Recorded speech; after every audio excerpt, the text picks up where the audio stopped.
Ayan, namili na naman tayo ulit ng school supplies. Diniliver ulit yan. Sa TikTok ko yan binili. Ayan yung papel na grade 1. Dalawang rim. Dalawang rim na grade 1 and then chalk.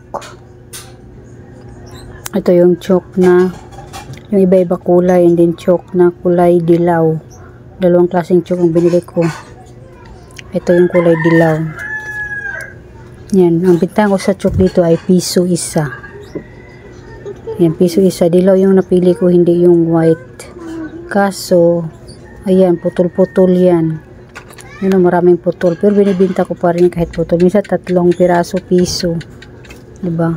Malaki rin naman ang ano natin dyan eh. Kita dyan eh. Kaya 3 piraso, piso. Pag putol-putol. Minsan pag malaki, 2 piraso, piso. Ito, meron din dito. Kahit ano diyan o. Meron din mga putol. Hindi natin napapansin kasi akala natin buo pa. Pero putol na rin pala yung iba. Ganon din ang bintahan ko dito. Piso pa rin ang isa nito. Yan lang yung in-order ko kay TikTok. Siyempre sa papel natin is mas mahal yung papel natin.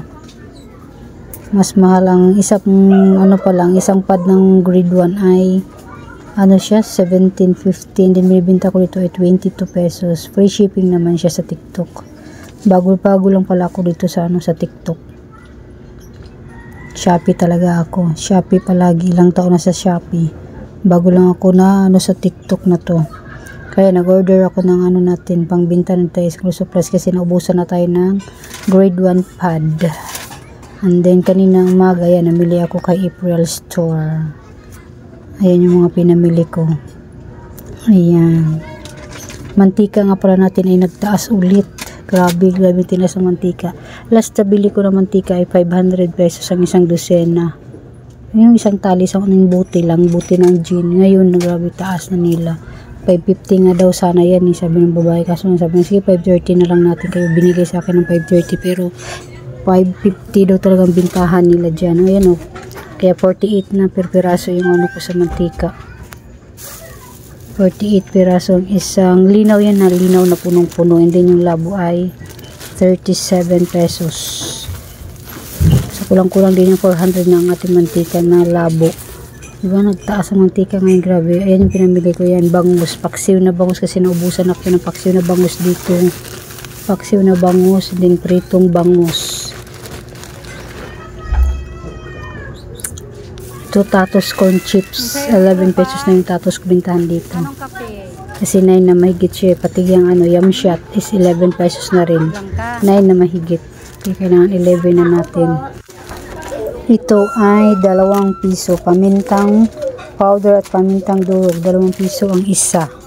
Tapos yan may mikmik tayo. 4-5. Cream o 8 pesos.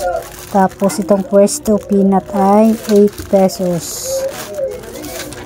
Diyan, may dragon seed din tayo. 4-5 pa rin yung mga yan. Pati yung mga happy na ano natin, 4-5 pa rin yung bintahan ko dun. Yan ito. Ito yung isang plastic natin. Tingnan natin yan. Yan yung happy na blue. 4-5. 2 pack din yan. Tapos dragon seed. 2 pack din yung dragon seed ko. Tapos ito, may honey tayo na milk chocolate. 4 pesos naman yung bintahan ko dito. 4 pesos. Ay. Tapos polvoron ay 4-5. Yan, 3 ano lang siya, 3 pack ang binili ko. 3-5 yung polvoron. Masipa ko yung ano. Tapos yung posporo ay 3 ang isa. May posporo ko naman ako doon, 2 pack pa, pero bumili pa rin akong 1 pack. Tapos itong Ribisco cracker natin ay 8 pesos. So, 10 plus 1 pasobra, diba? May piso, may isa daw na pasobra, diba? May 8 pesos na tayo. And then ito, dumating si GTI. Ano sila, 1 week na hindi pumunta, and then ngayon, tapos Lunes ulit punta nila. Ayun, nagiging bill natin ay 3,970. Ano lang yan, 2 rim na camel red, tapos 1 rim na may puti. Ayan yung mga pinamili ko kanina, kalat muna dyan. Maya na tayo magligpit dyan. Ayan yung mantika na napakamahal sa ngayon. Kaya kung may pera lang, mag-stock na ng maraming mantika kasi nagtaas talaga. Yan, ito na yung ahente ni ahente ni GTI. Yan, gubayad na ako dyan. Nasa 4,400 may kita tayong ko dyan, yung bill ko sa kanila. Tapos hindi pa pumunta. Tapos inaano niya dyan kasi may utang sa akin yung 2 sting. Hindi binayaran nung kasama niya. Kaya sabi ko, may utang ka sa akin ng sting at binawas ko na dyan 2 44 pesos.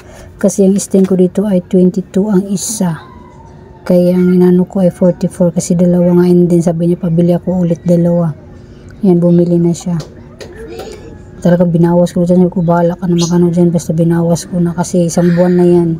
1 buwan na yung sting mo. Nakalimutan mo ako bayaran. Kaya yun. Tapos diba, tingnan niyo yung pera. Diba ang sabi ko sa inyo noon, may vlog ako noon na ang sabi niya is bawat bahay daw ay hiwa-hiwalay daw yung binta. Diba? Yung ano ba, yung binayad namin is hiwa-hiwalay daw. Tapos tingnan mo mamaya kung paano niya inano yung pera. Diba? Inano lang niya lahat. Inisa lang niya lahat ng pera na binayad namin. Bawat na nasingil niya. Tapos sasabihin niya ganun. Ngayon di na nila ako maisahan ngayon kasi yan, bawat punta nila tinututok ko na lang yung CCTV sa kanila.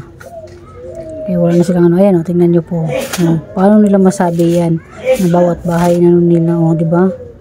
Talaga nauto talaga nila ako noon dahil sa fake 1,000 tsaka doon sa Winston doon na binigay nila sa akin na hindi ko naman talaga kinuha yun kasi hindi ko tinutok yung CCTV sa kanila noon hindi ako nag-open. Kaya kada punta nila ino-open ko na para malalaman talaga natin kung sino yung manluloko, diba? Ang galing nila, no? Pero nga hindi na nila ako maisahan, diba? Tinan mo pati 50. Halo-halo nila. Diba? Tapos sabihin nila, hiwa-hiwalay yung nila. Bawat bahay, hiwa-hiwalay nila yung nakuha nilang pera. Ayan lang yung ko, ayan sa gilid. Kinuha na ng driver niya yan. 2 rim na pula, na camel, and then 1 rim na mighty puti. Ayan lang yung kinuha ko sa ngayon kasi by Monday daw, balik din daw ulit sila.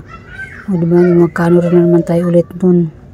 Makakarami na naman tayo. Sana maubos yung isa kahit 2 rim, no? Maubos mo lang yung camel 2 rim kaso mahirap pa tayo 1 linggo 2 rim. 2 rin kami nagtitinda dito kasi magkadikit pa kami ni Gretchen. Ayan, pinapapirmanan niya ako dyan. And then yung sting is binigay ko na. Ayan, parang nagmamadali na sila. Pero maaga pa yan sila pumunta dito eh. Ayan, patapos na kami dyan. Binibigay na sa akin yung binibigay na sa akin yung resibo niyan.